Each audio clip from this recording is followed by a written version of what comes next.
Hello comic fans, here's Earl Grey with a video that is even for my channel. Some special interest video since Maurice Tillieux is not really known outside continental Europe, I guess. But somehow that's the reason why I do this video. Over here he is pretty famous, even though still more of this artist type of thing, or cartoonist. Because it's, I guess, hardly possible to draw a comic today with cars in it and without acknowledging the influence of Maurice Tillieux for your comic. But if the beauty of one of these panels here is hidden for you, I guess you can stop this video, because for me it is his very special use of ligne claire style that has this special appeal. Here we are right there in his most famous / important series, Gil Jordan. It's written this way in the German edition. In the French version it was written this way. And there was a fantagraphics 2-in-1 edition out some years ago. Don't know how available it still is, but the fantagraphics one, I guess they have written Gil with a J in the beginning. But you will find it when you look for Tillieux and fantagraphics, if there is still some book of the series available. Highly recommended. And it was really from the very first album he was in it. It was a refined story right from the start, and there's a good reason for that, but more about this later. Gil Jordan is a tough as nails detective, even though he is drawn in this cartoony way here, with his ex-burglar friend in Germany. He's called Teddy Bear, which is a bit stupid. His French name was Libellule, and the third of the trio here is this very in the beginning pretty goofy and clumsy inspector, but he grows on you because he has a big heart and is tough in his very idiosyncratic way, even though in the beginning he serves more time than not a bit of this old-fashioned slapstick. And of course this is a series that is pretty old-fashioned. I mean, the use of colors here and the pretty rigid grid Maurice Tillieux uses here. It's a good thing if you can like these old-fashioned comics. If you are more for a new, more spectacular comic, then maybe this comic here is not for you. But for lovers of this old-fashioned cartooning, it's just a treat. One of my favorite albums in the Gil Jordan series is The Drowned Car, La Voiture Immergée. And I guess this is exactly the cover drawing for one of these fantagraphics books, if you want to hunt down one of these. La Voiture Immergée, The Drowned Car, takes place in a pretty realistic setting, somewhere on the coast to the Atlantic Ocean. And there's this little castle in the sea that can be only reached by this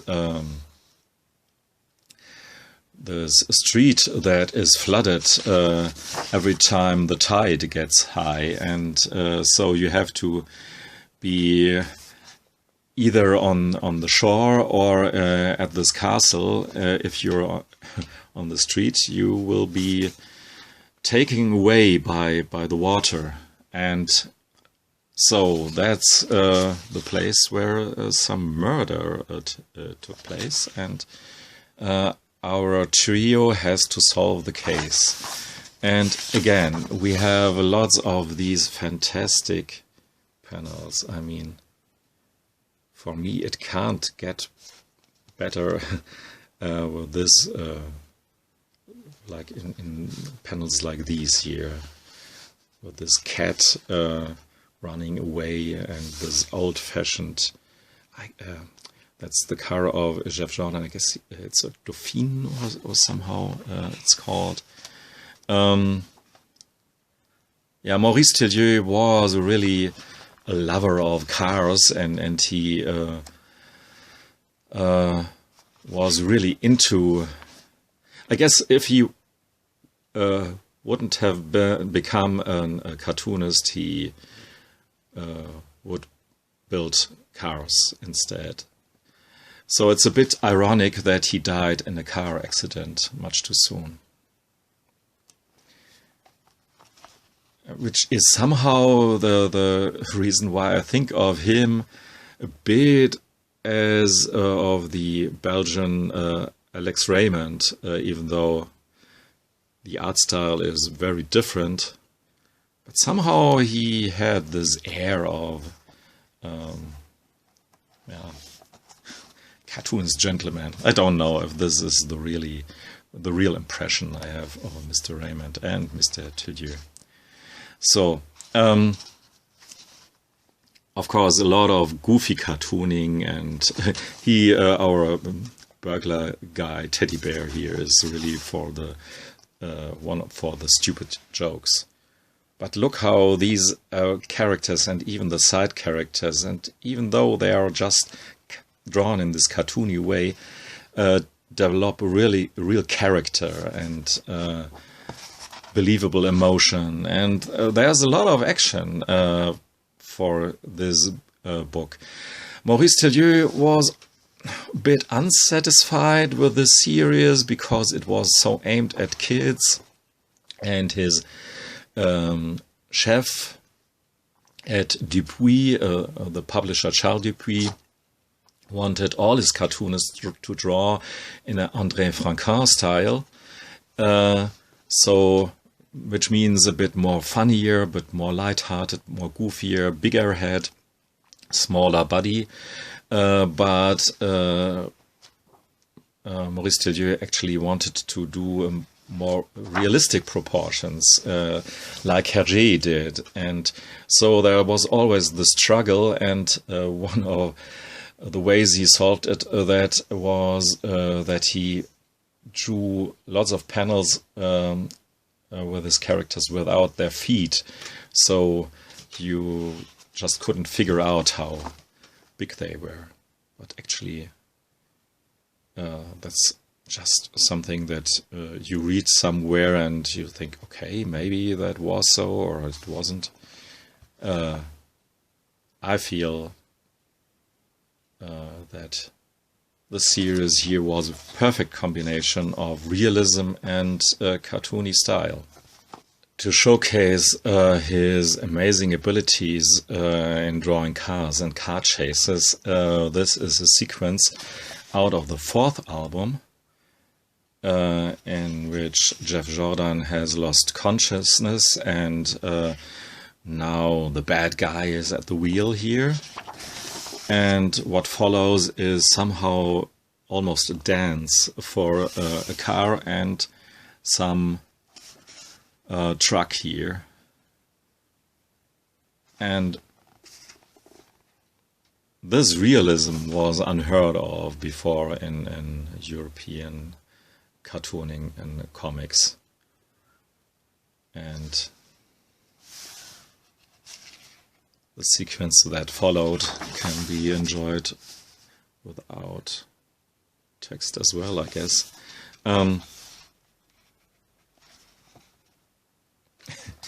Herr im Himmel. Yeah, that's a German translation there. And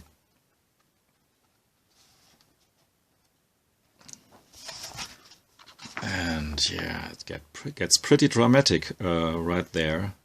The reason why these first stories are maybe even the the best Jeff Jordan stories. I mean, I really love all the Jeff Jordan stories, but the reason why he could start that great here with the series, at least with the third and fourth album, was that he took elements of two series that he did before, and that was Marc Jaguar and Felix. And he took these elements and plot points and stuff and used it just with these new characters, because he worked formerly for an outfit called Heroic. And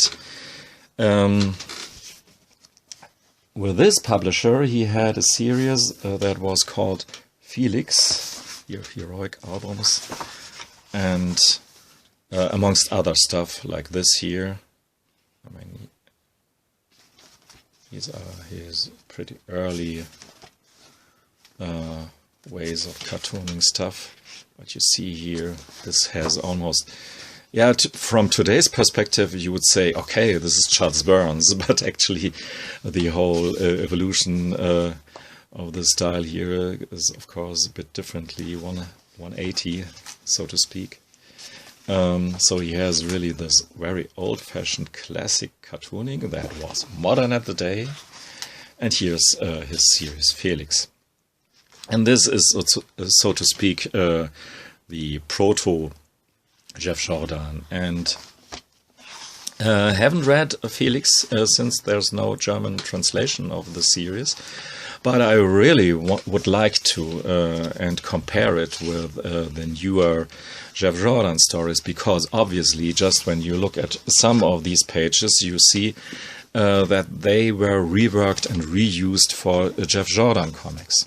And they're beautiful, as you can see here.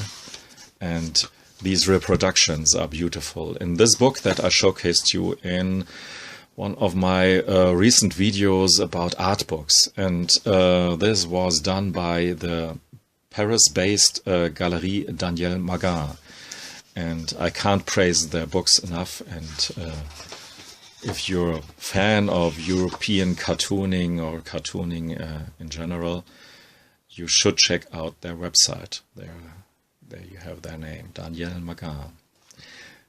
And really beautiful book here, worth every penny. And so I will want to take my time to get a bit through this book here and showcase you some of these pages here. It's almost artist edition, even though it's not artist edition size, but you get these facsimile reprints of ink drawings with blue lines beneath it.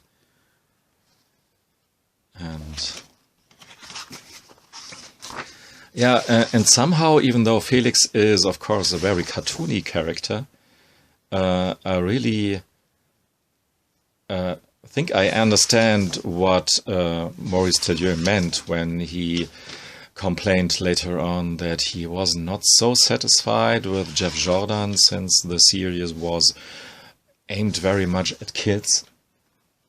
And always like when cats are placed in some panels here. Yeah.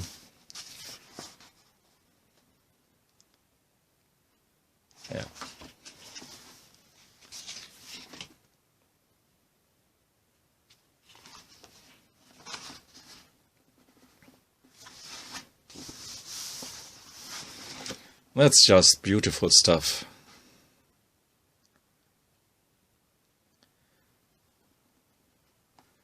And Maurice Tillieux wanted to continue his Felix stories. It was not his fault that Jeff Jordan had to be invented and all that. But Dupuis wanted him to do a new series. So what he did was not really a new series, but a reinvention, a new version of his old one. I could look at this stuff here forever. Sorry. Yeah, but you get little vignettes like this one here, and this is in particular some panel that was used in a slightly altered fashion for Gil Jordan.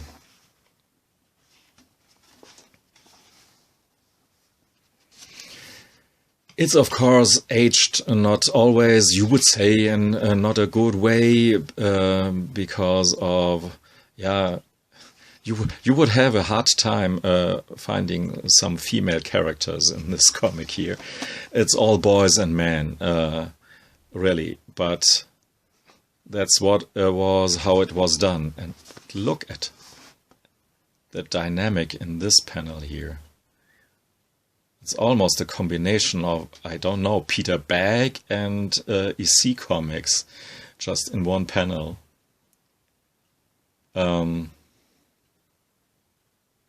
Pretty amazing. Look how his chin pops out under his arm there, right there.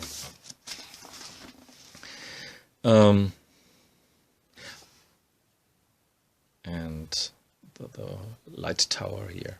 Okay, could go on forever, I guess, to showcase you this book here. There's one thing, though, or two things I want to show you in this book here. For one is because I really think this is a pretty clever idea.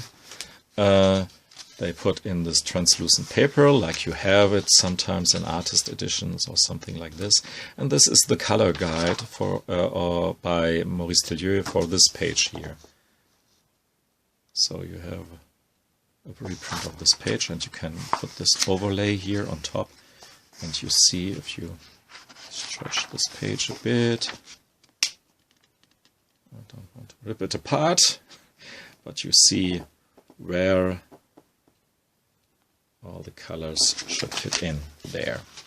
And yeah, here. Oh, yeah, that's exactly the panel that I showed you before, or showed you before, but now in a bigger size. And now, well, the color guide on top of it. I mean, it can't get any better. This is really beautiful stuff to explore, to take your time with and to enjoy.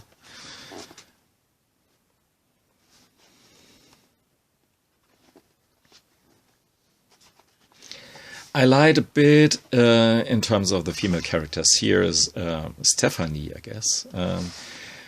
But she became, in the later stories, much more a side character. In the first stories, she's pretty important, but later on she vanished into the background, which is a bit unfortunate because she is a good match for Gil Jordan. Here you have her again. But, oh, look at this.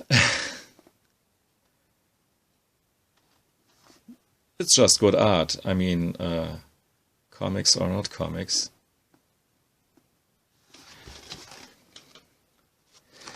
So, and of course there's a lot of stuff that is not related to Gil Jordan in this book, so you get your full Maurice Tillieux treatment in this tome here. Another predecessor to Gil Jordan, aka Gil Jordan, was Marc Jaguar, and now we have the opportunity to enjoy this album here, The Secret at the Sea, that is named after some fish species, which I can't translate right now. Here we have Maurice Tillieux again, drawing some stuff. And yeah, this is a pretty old-fashioned story, told in an old-fashioned way, with very rigid panel grids, but this is all fine to me because I'm old-fashioned as well.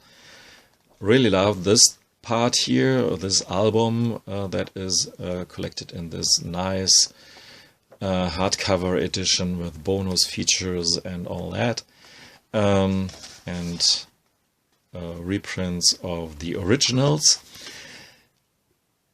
I would recommend this volume 1 for you if you can get this in German or French or whatever. The second edition is not as great because Maurice tillieux never finished the second story, The Trucks of the Devil. And after his untimely death, a bunch of friends, amongst them cartoonist and writer behind Natasha Waltery, they finished it. And so this is really a bit a hodgepodge of a story, and pretty interesting if you are into all these cartoonists that are involved here. But the story really is a bit clunky and jumpy and bogged down here and there, and it's really more a fan project than really recommendable. But overall, I would say if you see somewhere one of these old editions by Fantagraphics, grab one. You can't do really no wrong. One last remark. Maurice tillieux hadn't finished Gil Jordan as an artist. He wrote the series until the end, but one Mr. Go took over. Maurice tillieux was needed at Dupuis as a writer because they had really a lack of good writers, and so he wrote for Natasha and for Tif et Tondu and some other books, and wasn't available any longer as an artist. By the way, this is a drawing of tillieux by Gil, and it's not an original, sorry, but it looks almost like Gil doodled in my book here, which would be great, of course.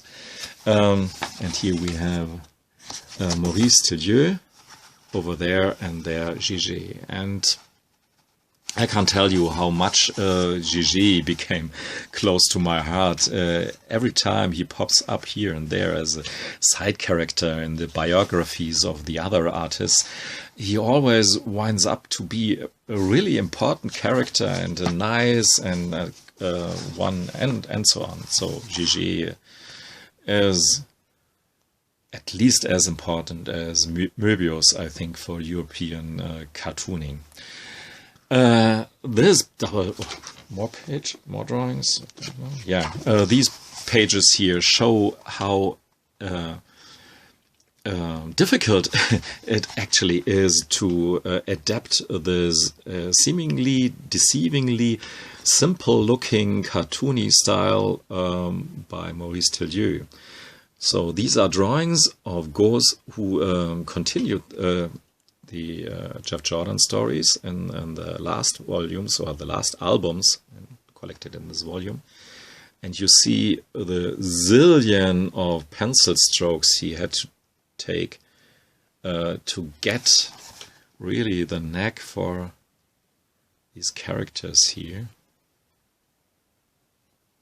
And for good effect, because I feel if you don't look too close onto these stories, you have in the last albums really this Maurice tillieux feel when you follow these stories here, even though it's not so difficult to pinpoint out the differences. So yeah, the last albums are just because of this pretty nerdy reason, maybe not the most important ones, because Maurice tillieux didn't draw them. But they're nevertheless fine examples of Belgian comic art. Thanks for listening and watching. Goodbye.